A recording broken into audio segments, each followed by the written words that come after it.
morning, everyone. I suppose we'll kick it off. So welcome everyone to River City Labs. I have the very wonderful role of welcoming you and thanking you all for being here and joining us today in today's Building Business session with one of RCL's mentors, Cam Taylor of 3CS Software. For those of you who haven't had the pleasure of meeting Cam, I'll introduce him quickly. Cam is a director at a local tech consulting firm here in Brisbane, 3CS Software, just in case you didn't get that. His area of expertise are product and user experience.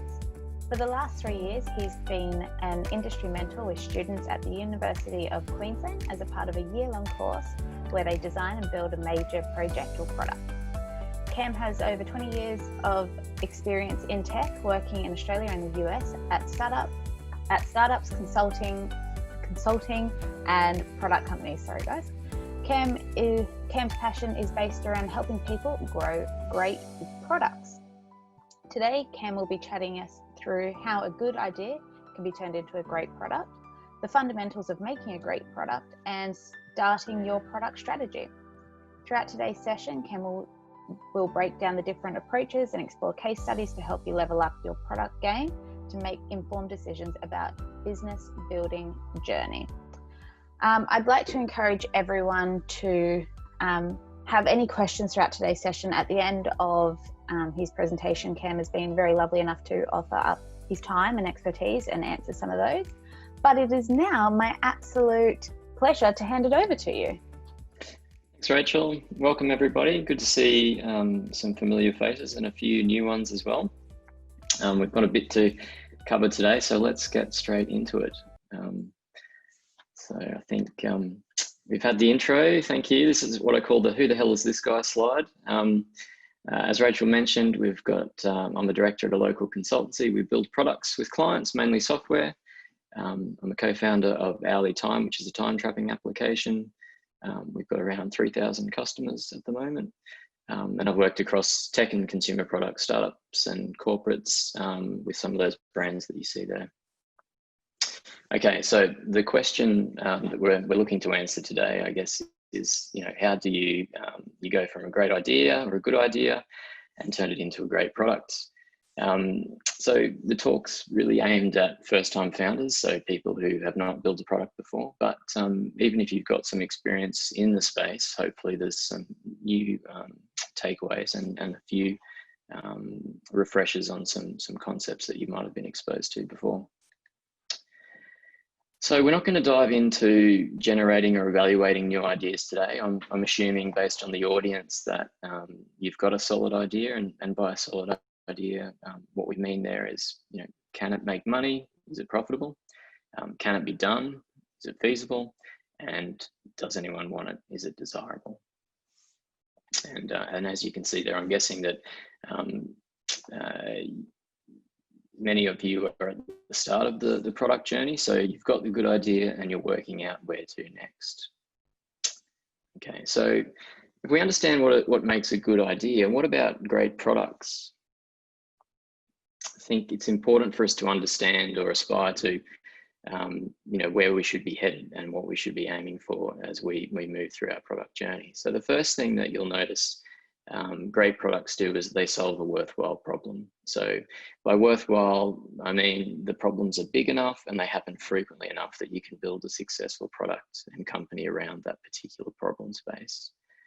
So you don't see many successful companies addressing rare, small problems, and that's probably not a space that you want to spend your time exploring. And you'll notice that as we look at this grid, where you want to try and focus your efforts is in that top right quadrant, so big problems that happen frequently. And you can see there with those axes that we can extract more value as we move up the frequency and the significance spectrums. Okay, so if we look at some examples here, these are ones that hopefully you've heard of before. So realestate.com, buying a house isn't something that happens every day, but it is a big issue for people. On the other end of the spectrum, Uber Eats, finding something to eat for dinner when you can't be bothered cooking or going out, hopefully is a small problem, but one that happens quite frequently. And then if you look at something like communicating or collaborating with colleagues at work, That's something that's mission critical to business, and it happens every day. One interesting thing here, I guess, is to think about, products that like Tinder, where would they sit? And some of these are a little bit hard to categorize, and it depends on, I guess, particular people or particular markets. So sometimes some of these things are a little bit hard to categorize, but worth thinking about. Okay, the other thing that great products do is they offer their customers a memorable and unique experience. Okay, so they're not just easy to use, they don't just remove friction, they don't just follow the latest UX or experience trends. The thing about using them is that they're particularly memorable, and they're just so different from everything else, so competitors and substitutes, that you remember the first time you've used them. Quite often they can be polarizing, okay, but the key thing is that they deliver a positive experience for the users that are in their target market. And you'll notice an indication of this is if you can recognize a product without any branding or brand mark present. Tesla's a great example of this. The Cybertruck's unlike anything that's been released previously, and even the in-car experience in a Tesla itself is something that blows a lot of people away. Another good example in this particular space is Google. So when it first came out in the late 90s, early 2000s, it looked completely different to all the other search engines at the time. So you've got Yahoo, this is 1998. Yahoo on the right there versus Google on the left. So Google famous for having just a couple of buttons and links and one input plus the I'm feeling lucky button, which was a complete contrast to everything else at the time.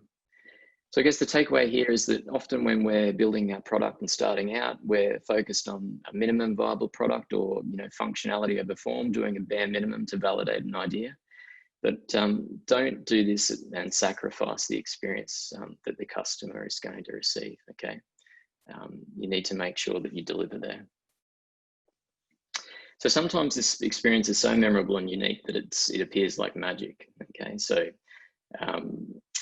generally this is the result of some pretty significant technical innovation that's hard to copy or imitate. And it gives you that impression of, wow, how is that even possible? So think of the first time you sent an email, sent money over the web, listened to music with noise cancelling headphones, rode in an Uber, used cruise control in your car, or browsed millions of songs on Spotify. That's the sort of stuff we're talking about. So the takeaway here is not every product can be a breakthrough innovation, and the timelines and costs involved are significant. But I guess the thing to aim for is to look for a little bit of secret sauce in everything, in every product, and try and build that into what you're doing. Okay, what else do great products have as a characteristic? So generally they're highly recommended, and that results in organic growth. Okay, so there's a concept called the Net Promoter Score, and this is a measure of how likely customers are to recommend the products or service to others. And great products are very highly promoted by users. So enthusiastically recommended to others via word of mouth. And this can be in person, over a conversation, over a coffee, or online through reviews, okay? So the thing about word of mouth is that it is your best type of marketing, okay? It doesn't cost anything directly. It scales by itself as your business grows.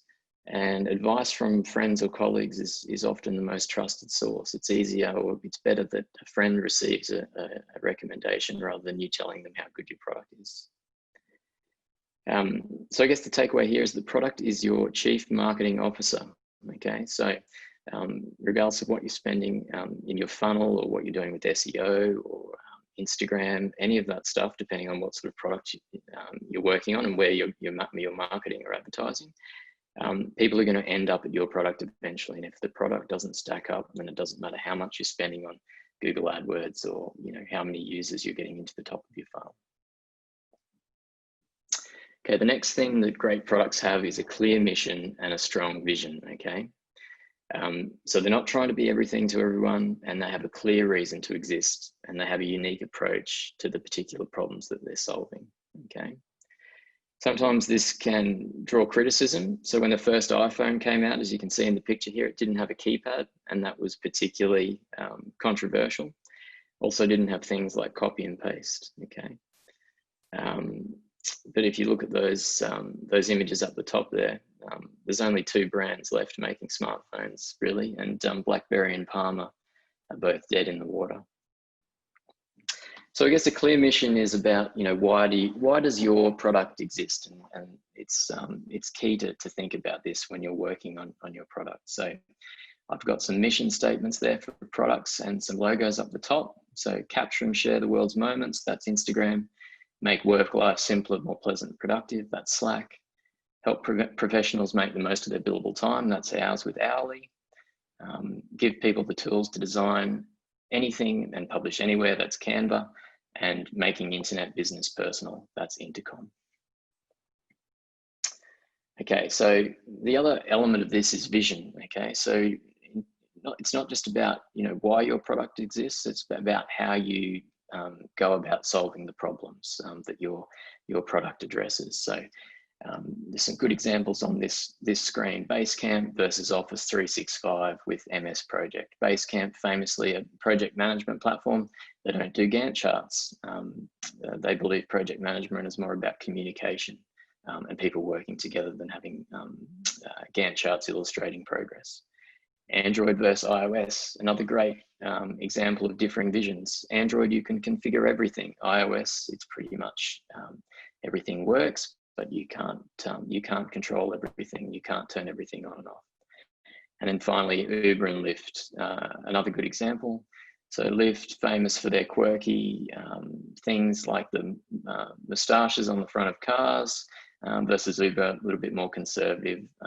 You know, all the branding's black. Everything's very much about being credible, trustworthy, professional. Okay, what else do great products do? So they're used regularly and they're habit forming, or they're used habitually, okay? So as we build familiarity, trust, and loyalty, it means that we repeatedly use the products. Users think to themselves, when they have a particular problem, I know how to solve that problem, and they return to what's worked for them in the past, okay? So Google's a great example here. I think their market share is about 85% in terms of search engines. And Bing is second, a long way behind. And even all the research and data shows that both search engines perform equally well. Google's much more successful because everyone's formed habits with it, and that's what they go back to using. Okay, so the takeaway here in terms of regular use and building habits is that we can build hooks into products. So all great products have hooks in them. And what we're trying to do here is create and reinforce positive habits, okay? So it's all about remind me so I don't have to remember. We're all busy, we've all got lots going on in our lives. And if a product can make life easier for me, then I'm going to take advantage of that, okay? So I guess one question here to ask yourselves is what hooks are relevant to your product or your idea?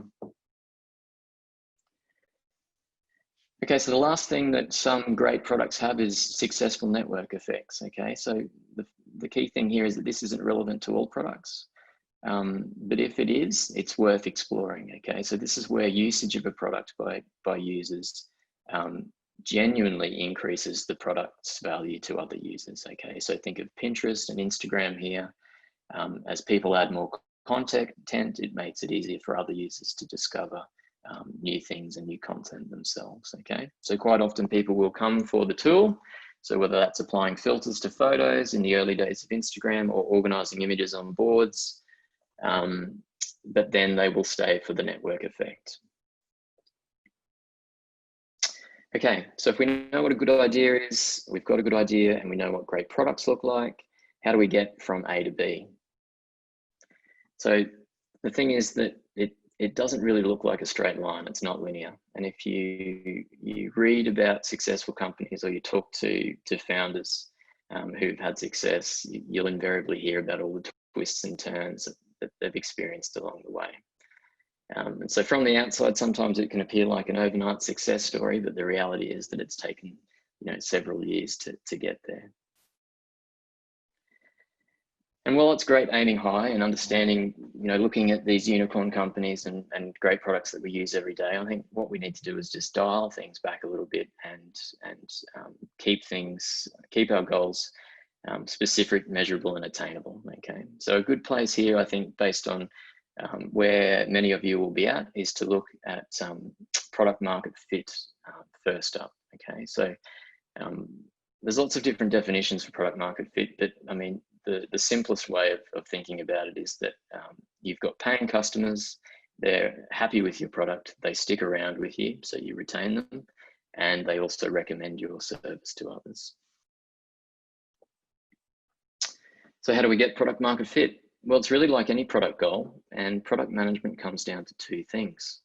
It's building the right thing, so the what are you building, and building the thing right, so how are you building it? Okay, so when you're starting out and you're trying to bring your idea to life, to execute on the vision, there's just so many options of what you can build, okay? And this is part of the challenge. So I guess the tools that we're going to look at now and the techniques are all around trying to help you understand where to start and focusing on how to try and arrive at what to build in that first version of your product. So product market fit is a little bit like Goldilocks. So this isn't a new concept, but one that I've pinched from Des Traynor of Intercom. And just like the Goldilocks story, you have to get things just right, okay? If your product does too little, users and customers won't find it compelling enough, okay? It'll be dismissed as a feature, not a product. Conversely, if it does too much, the first issue you're going to have is trying to build the thing, okay? So it's going to take you too long, you won't be able to get it out the door, it's going to cost too much. And the other factor is that even if you do build it, it's going to be too much for users to adopt.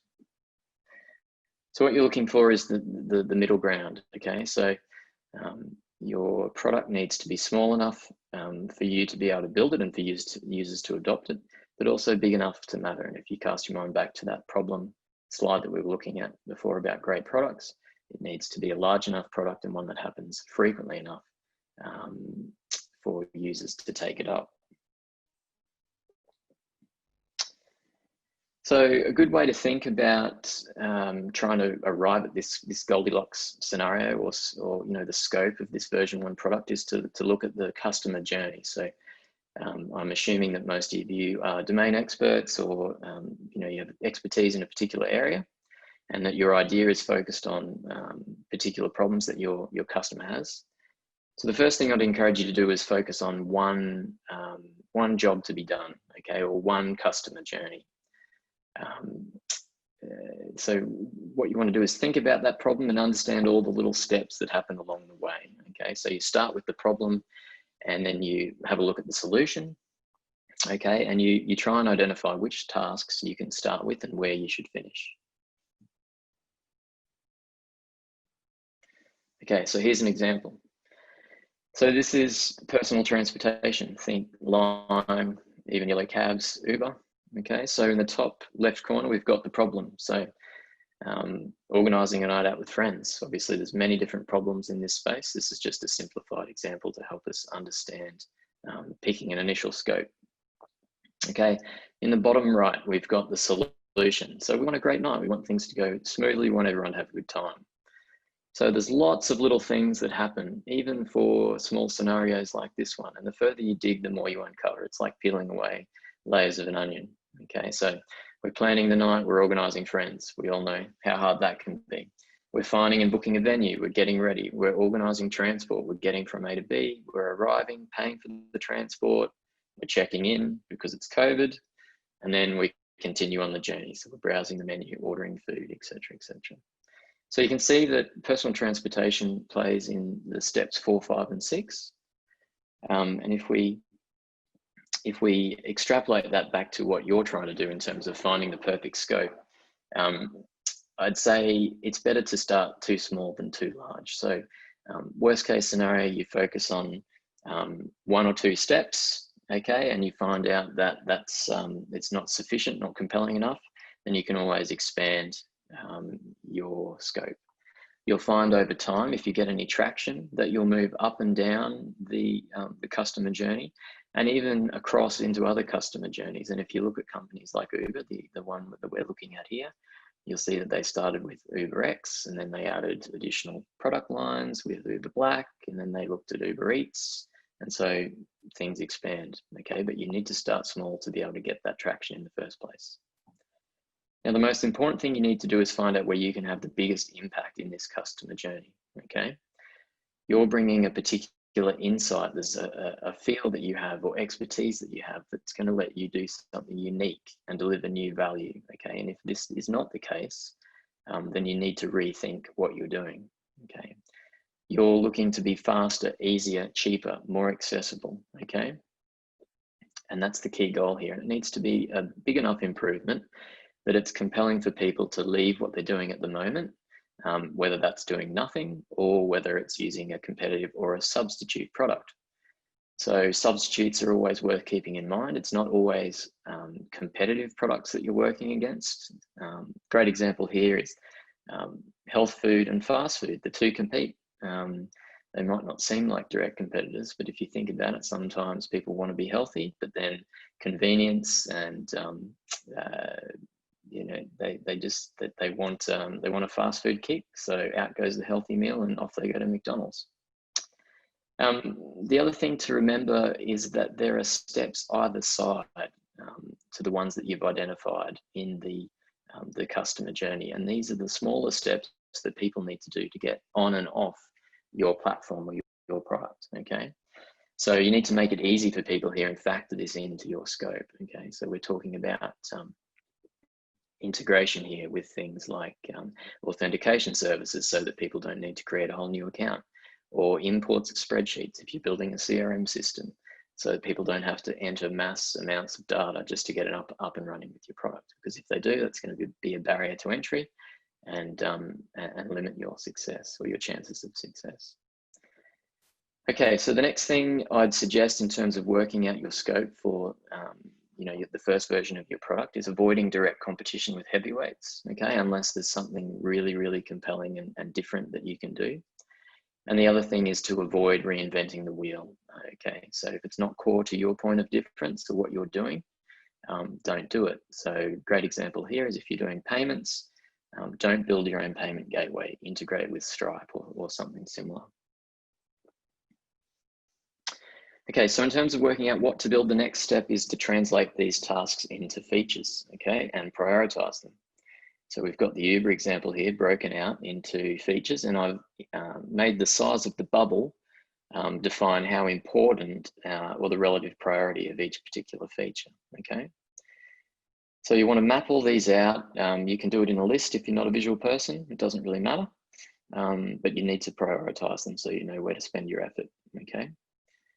You want to focus on the core experience and where you can add the secret sauce, okay? So for Uber, that's the trip itself, booking the trip and ensuring the trip is smooth, okay?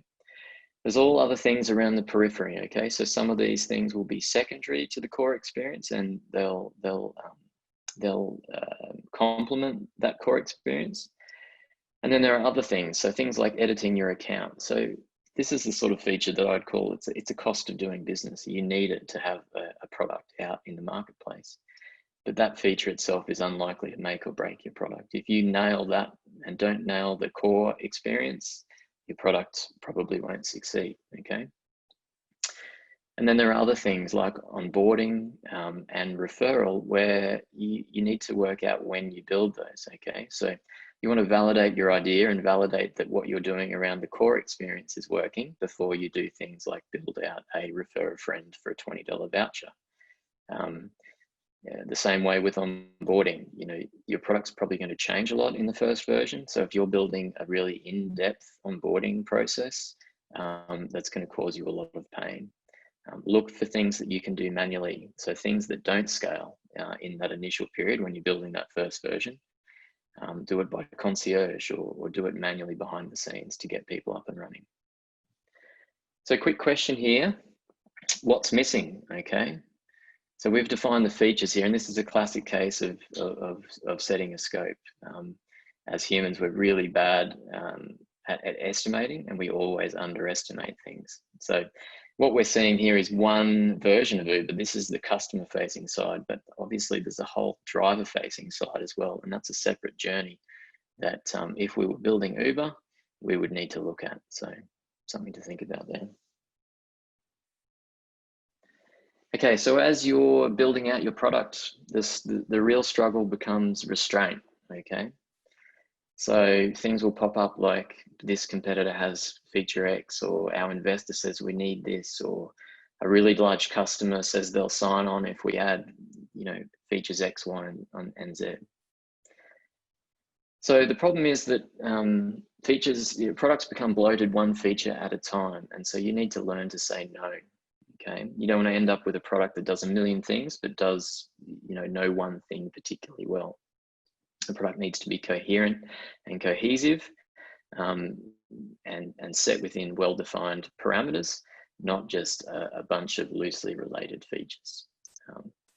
So a tool that can help you here is having a checklist, okay? So of proposed features. So many of these tie back into the things that we've talked about already, but we're talking about, does it fit the mission and vision? Does it fit why your company exists and your particular way of solving problems?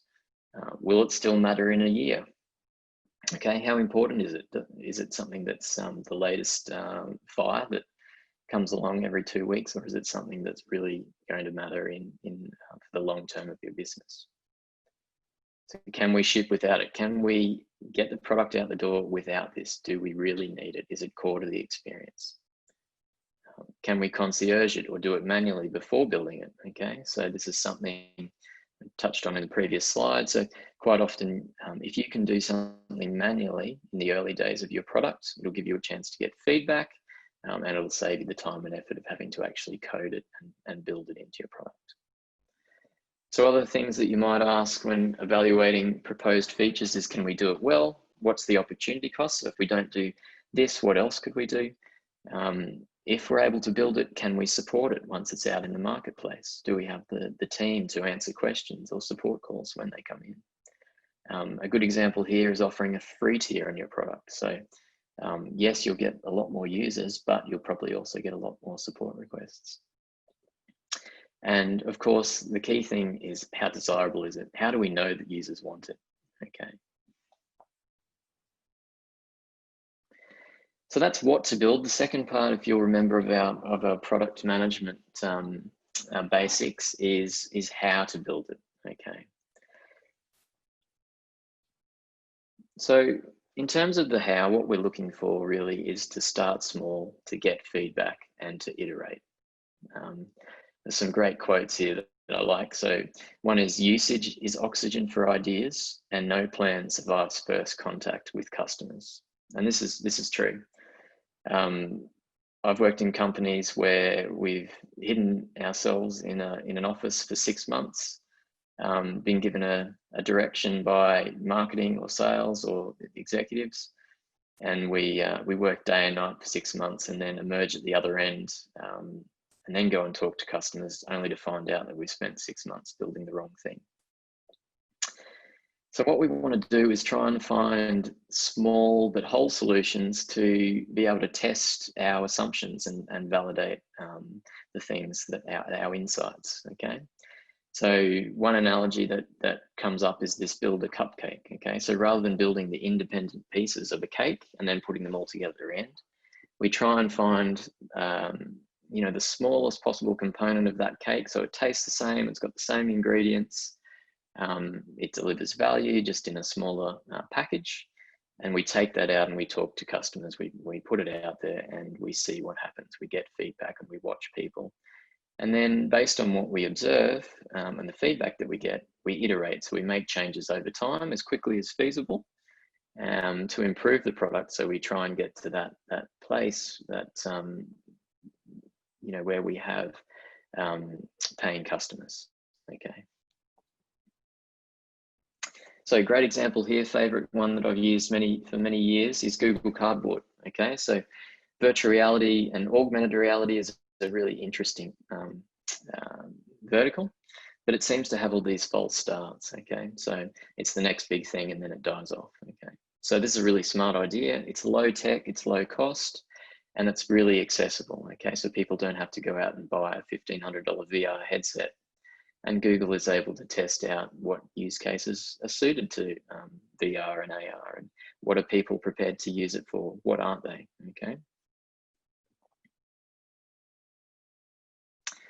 So related to starting small, the key part is getting the feedback, okay? So famous quote from Steve Blank, and there's some further reading here.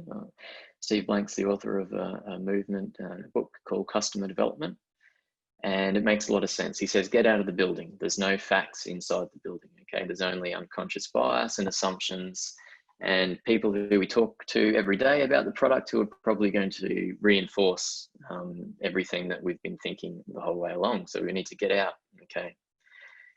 So the first part is understanding where potential customers are, okay? And this is online and in real life, okay? So it's really important that we do both because there are things that happen online that we won't see in the real world, and vice versa.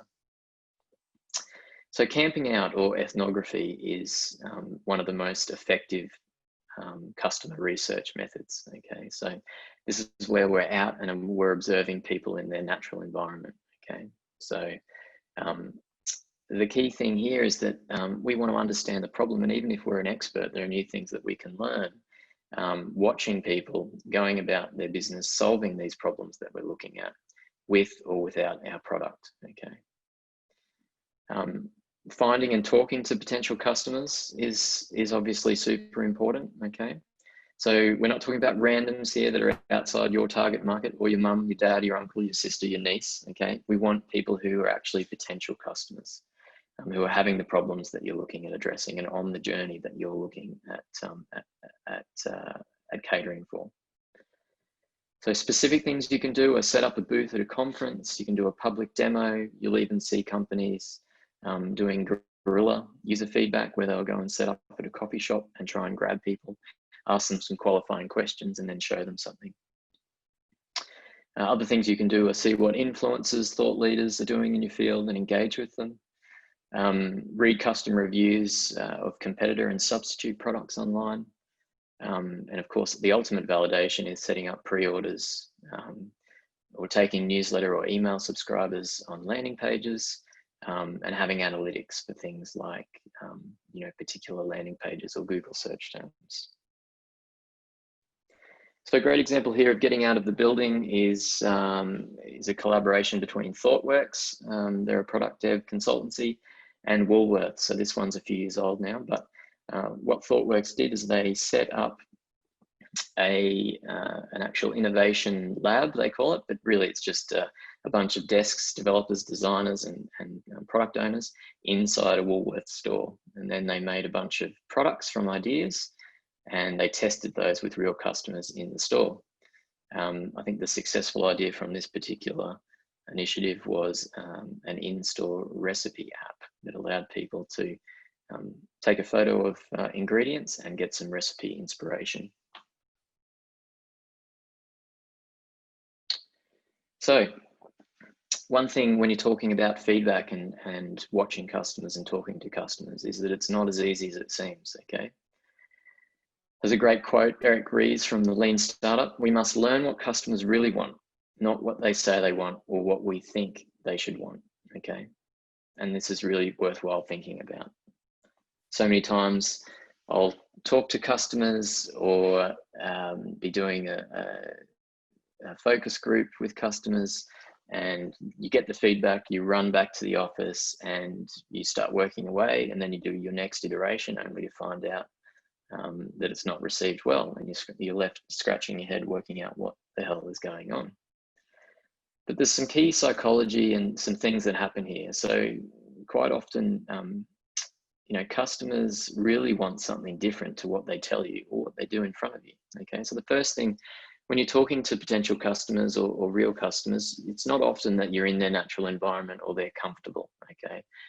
It's not like they're going about their regular business. And so the situations are contrived, so you need to keep that in mind.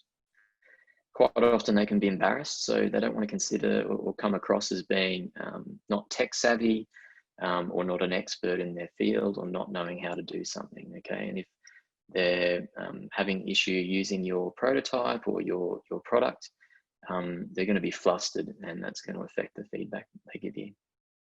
Quite often too, they're going to avoid confrontation. Okay, so no one likes telling someone that their baby's ugly. That's a famous quote in this particular area, and a lot of the times people, if they're face to face with you, they won't give you honest feedback if they don't like the product, because they want to avoid confrontation. On the flip side of that, when you see online reviews, it's almost the opposite issue. So people, often they're anonymous, and they can get stuck into you, or leave a bad review even if it's not warranted. So you need to apply that sort of grain of salt at both ends and try and pick the insights out of that feedback that you're getting. Of course, people can be distracted if you're there with them looking over their shoulder. They're going to be focused on what's happening there rather than solely focused on using the product. They're certainly not going to be reading everything that's on the screen, even if it's just micro copy on buttons, labels, links, and things like that. And then a couple of more reasons. So a lack of self-awareness, they might not see what they're doing. Okay, so when they're telling you what they want, they might not actually be aware of what they're actually doing. And that's why observation is just as important as interviewing. Okay.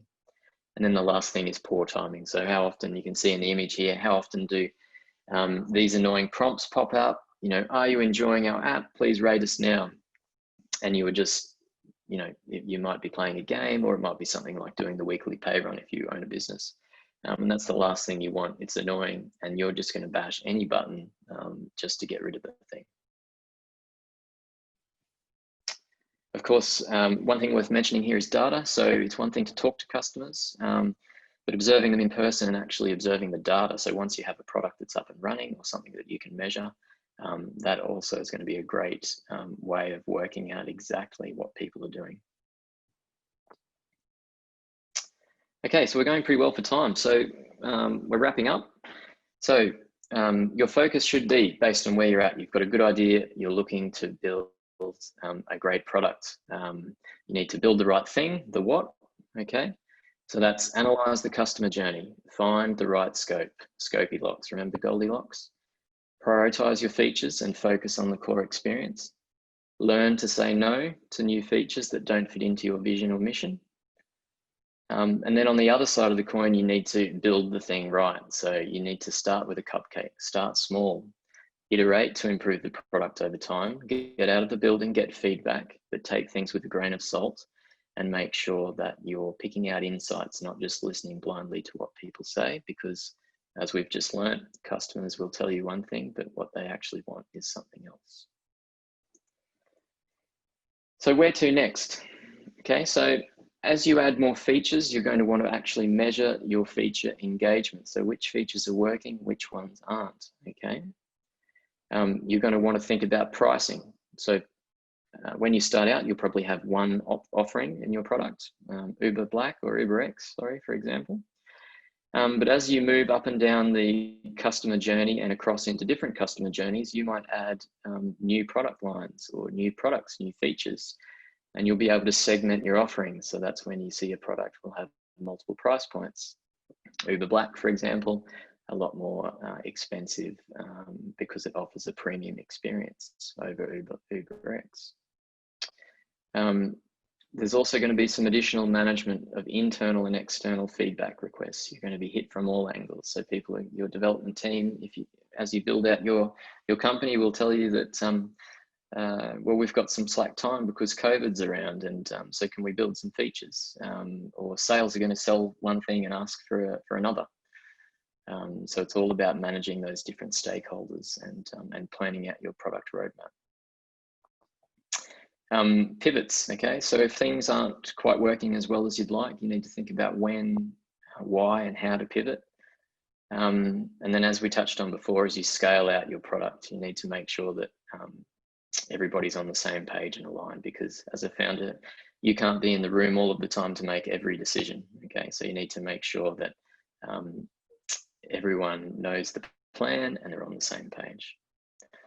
Okay, very good. So that wraps up the talk. Thank you, everyone. I'll take some questions now. Feel free to, probably the easiest way to do it, I think, is to unmute yourself and ask the question in the chat. I'll try and pull up the message chat at the same time. So thank you. Thank you so much, Cam. And as he mentioned, please everyone ask away. If you don't ask, you won't know.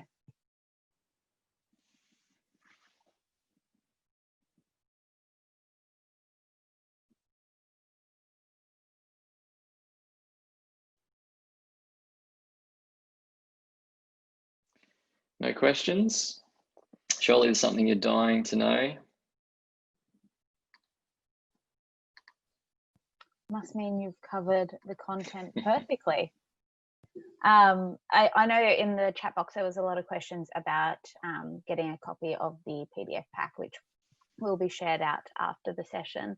As for the recording of today, that will be available on our YouTube in the coming more so weeks. They take a while to edit and export, so sorry guys.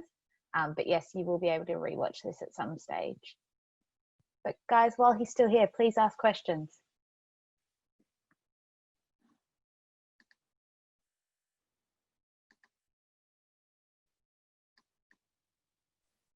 We've got 2 in the chat. Ken? Okay, I can't quite see the chat. Would you be able to read them out for me, Rachel? Yeah, of course.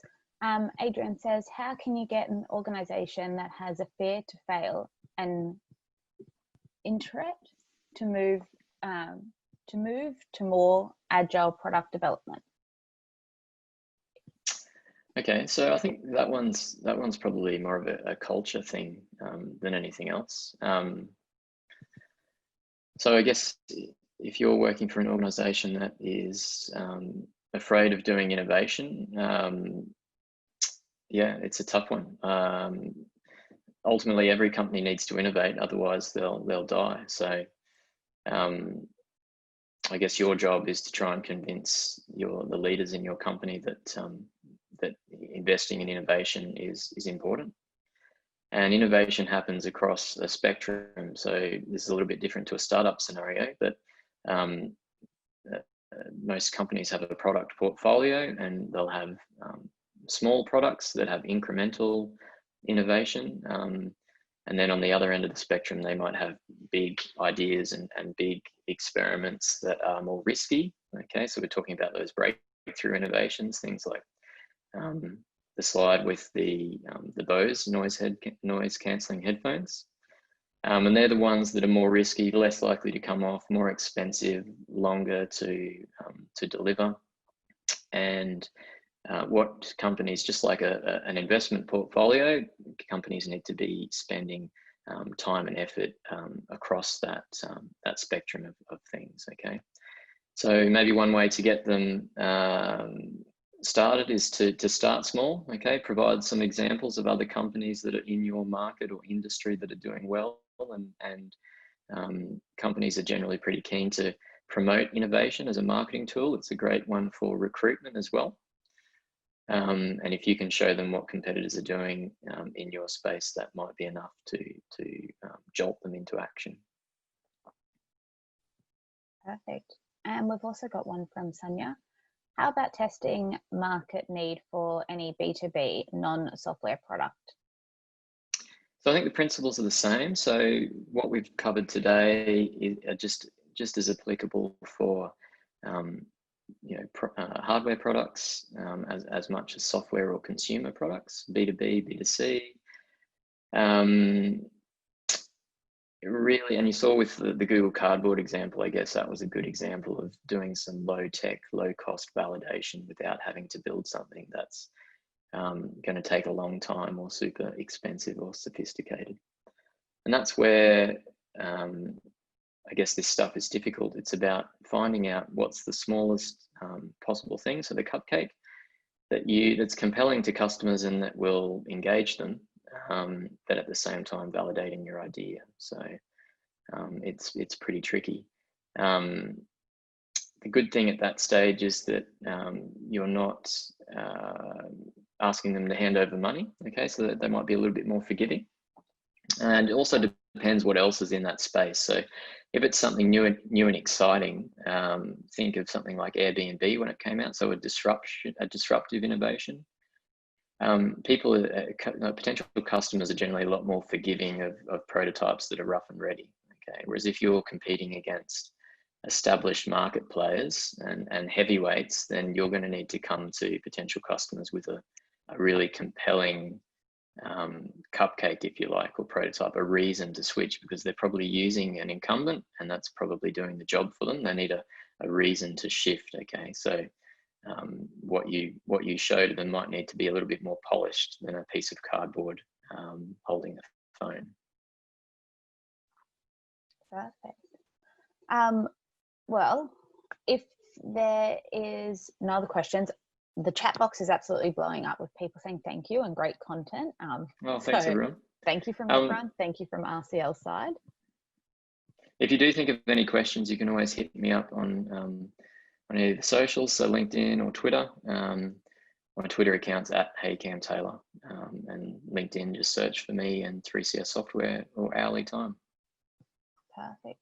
And the other thing for anyone in the audience today that is an RCL member, Cam is one of our mentors, so you will have access to him in your mentor pack. So please utilize our mentors. They are there for a reason, also because we just love them. But if that is no more questions, I just want to say massive thank you, Cam. There was a lot that I learned, and I'm sure a lot that everyone else learned just reading the chat boxes today. So I just want to say a massive thank you. We're so appreciative that you're a part of our community. So yeah. My pleasure. Thanks everyone for coming. Everyone has a lovely day. Have a great day, everyone. Thanks, Rachel. Bye, everyone. Bye.